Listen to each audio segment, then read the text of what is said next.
Thank you for joining this edition of News Today, a series where we briefly discuss and analyze important news of the day. Without delay, let's explore the headlines first. Maharashtra Assembly unanimously passes bill to provide 10% reservation to Maratha community. 200 years of Rani Chennamma's rebellion against the British East India Company. Draft guidelines on prevention and regulation of greenwashing released. A study titled Triple Dip La Nina, Unorthodox Circulation and Unusual Spin in Air Quality of India was conducted. A research titled Global Food Security Threatened by Potassium Neglect was published. WHO launched Global Initiative on Digital Health. Let us start with the first news for the day. Maharashtra Assembly unanimously passes bill to provide 10% reservation to Maratha community. Let us first start by understanding what is the aim and purpose of the bill.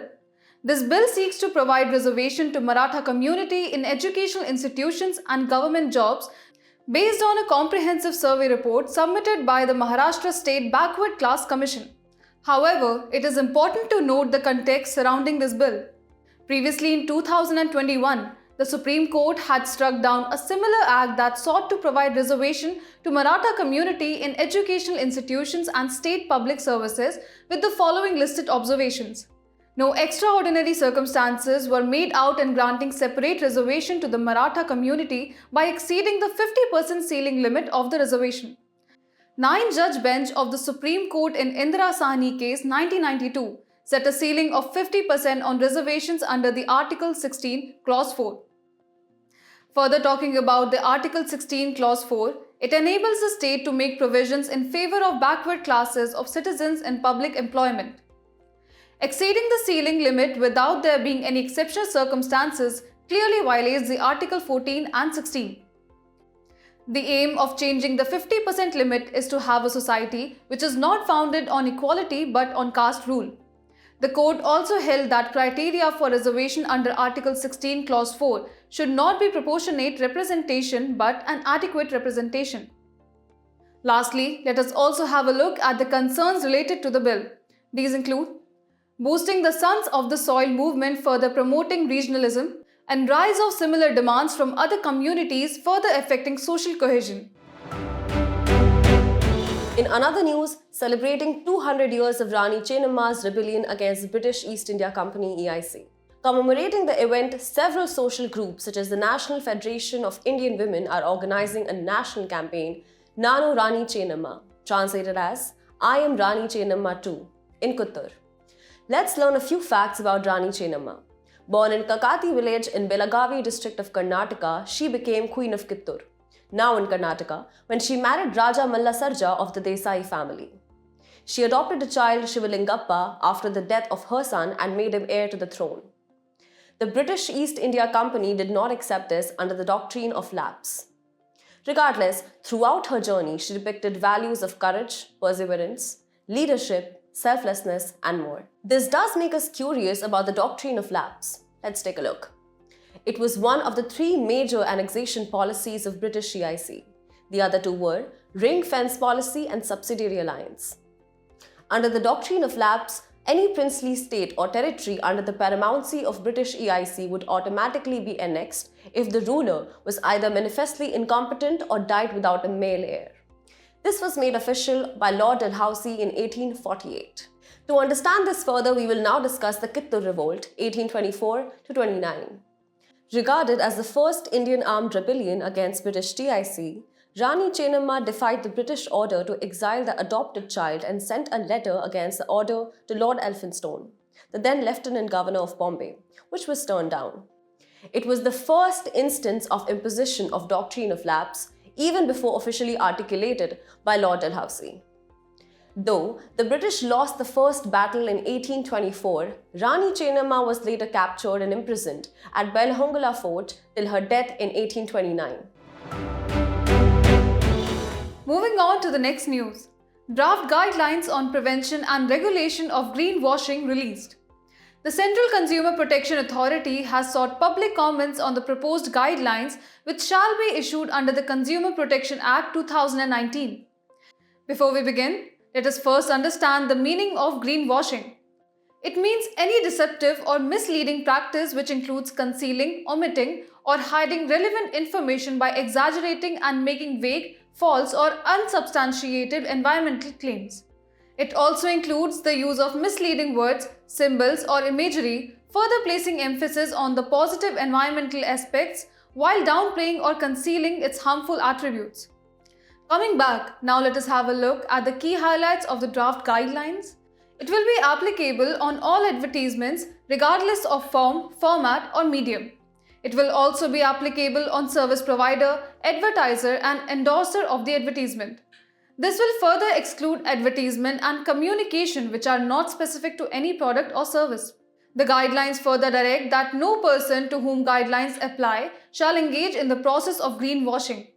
The generic terms such as clean, green, eco-friendly, eco-consciousness, and carbon neutral shall not be used without adequate qualifiers and substantiation. Furthermore, all environmental claims in ads or communications shall be fully disclosed. The comparative environmental claims that compare one product or service to another must be based on the verifiable and relevant data that is disclosed to the consumers. Additionally, the disclosures should be easily accessible to consumers and not contradict the relevant claims. Lastly, the aspirational or futuristic environmental claims must be made only when clear and actionable plans has been developed, further detailing how those objectives will be achieved. In other news, a study titled Triple Dip La Nina, Unorthodox Circulation and Unusual Spin in the Air Quality of India was conducted by the National Institute of Advanced Studies and the Indian Institute of Tropical Meteorology. Let us first understand what is La Nina phenomenon. La Nina refers to the periodic cooling of ocean surface temperatures in the central and east-central equatorial Pacific.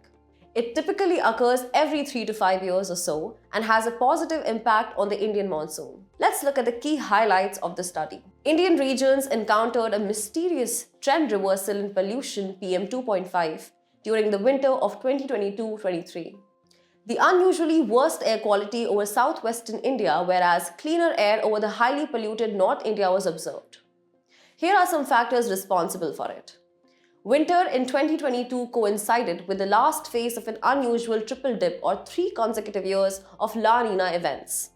There is also a change in the normal wind direction. During the normal times, the wind blows in the northwesterly direction from Punjab towards the Gangetic Plains, which is responsible for stubble, burning pollutants to flow in Delhi. However, in the winter of 2022, the wind circulation was in the north-south direction.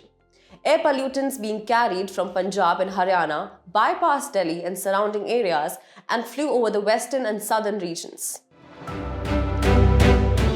Moving on to the next news. A research titled Global Food Security Threatened by the Potassium Neglect was published. Let us first start by talking about the key findings of the research. The report showed that an estimated 20% of global agricultural soil face severe potassium deficiency. There is negative soil potassium balances existing because more potassium is removed by the crops than applied as inputs in the soil. For example, in India, despite the perception of potassium-rich soils, negative soil potassium balances are causing the loss of crop yields. Moreover, the research also found that there is limited geological reserves, for example, Canada, Belarus, and Russia possessing approximately 70% of the world's potash reserves. Furthermore, the current shortages of the potash fertilizers are driven by the increased fertilizer demand, post-COVID-19 recovery and the Russia-Ukraine conflict. Lastly, talking about the substantial environmental impacts. For each ton of potassium extracted, around 3 tons of mine waste is generated, which is further washed by rains into surrounding rivers and groundwaters. Moving on, now let us understand the need for soil potassium. Potassium alongside nitrogen and phosphorus is a vital nutrient for the growth of a plant. In India, the nitrogen-phosphorus-potassium ratio of 4:2:1 is considered ideal for macro-level monitoring of consumption of the plant nutrients. Furthermore, potassium in soil can exist in 4 pools based on its availability for uptake by plant roots, namely soil solution potassium, exchangeable potassium, non-exchangeable potassium, and mineral potassium. The largest pool of these is the mineral pool, for example, feldspars and the micas, but it is unavailable for the plant use. Lastly, let us also have a look at some of the facts about potassium. Potassium is present in all crops grown for food and helps plant to resist lodging. This is due to its impact on cell wall stability, osmosis, and the turgor pressure.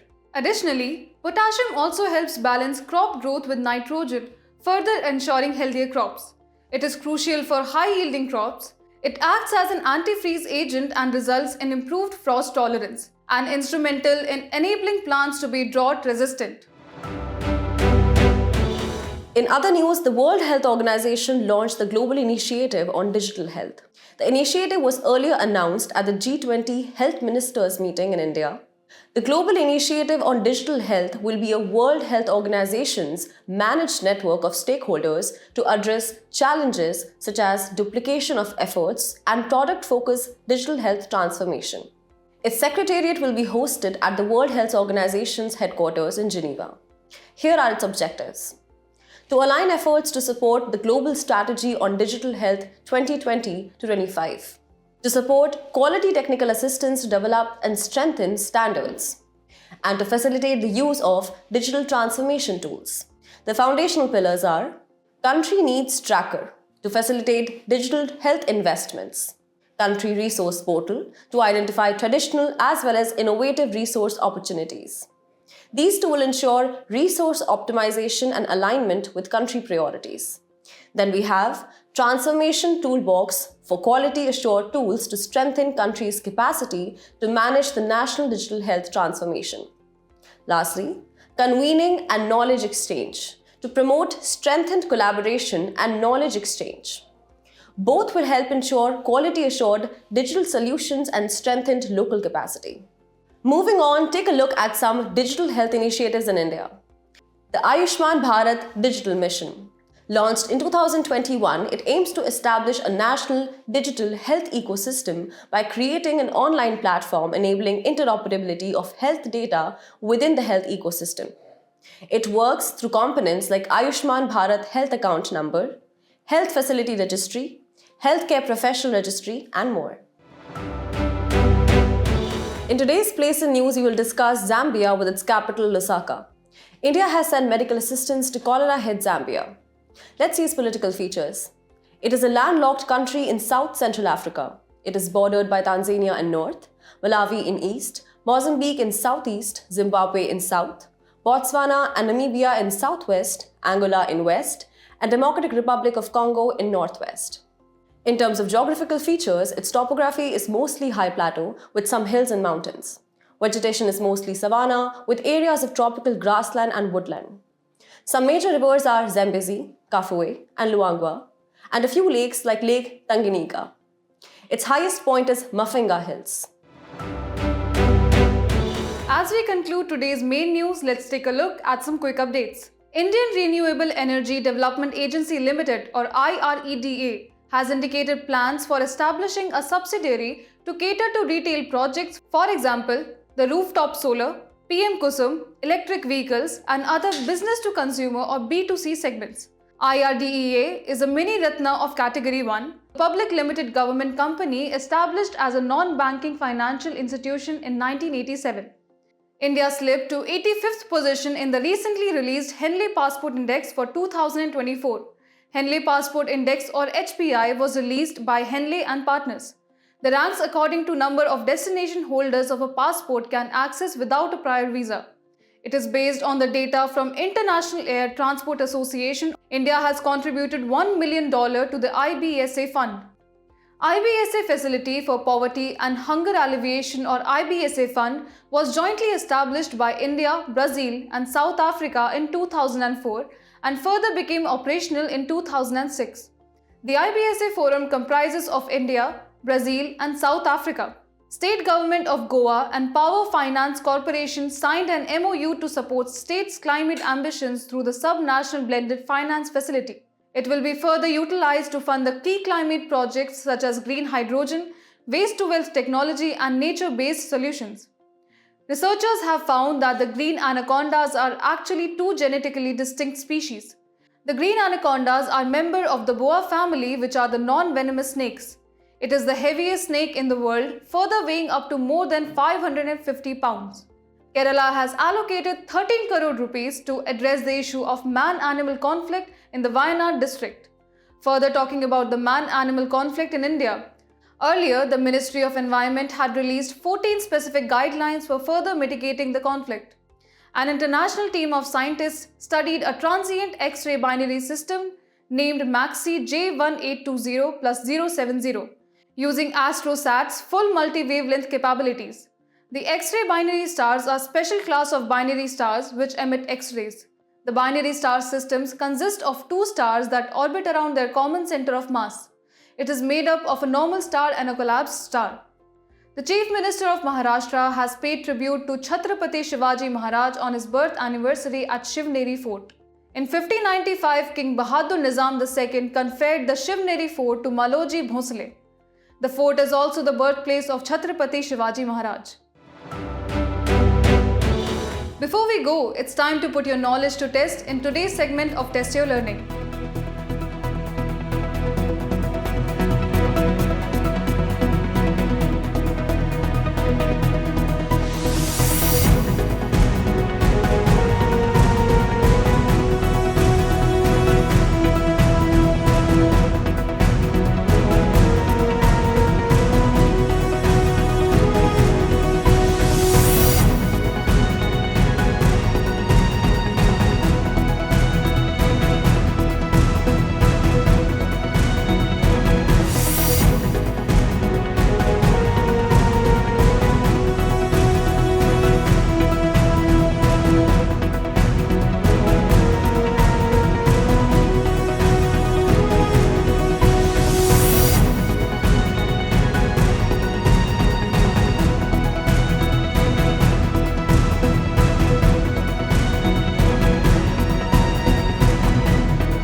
Thank you for joining us. We hope you have enjoyed this edition of News Today.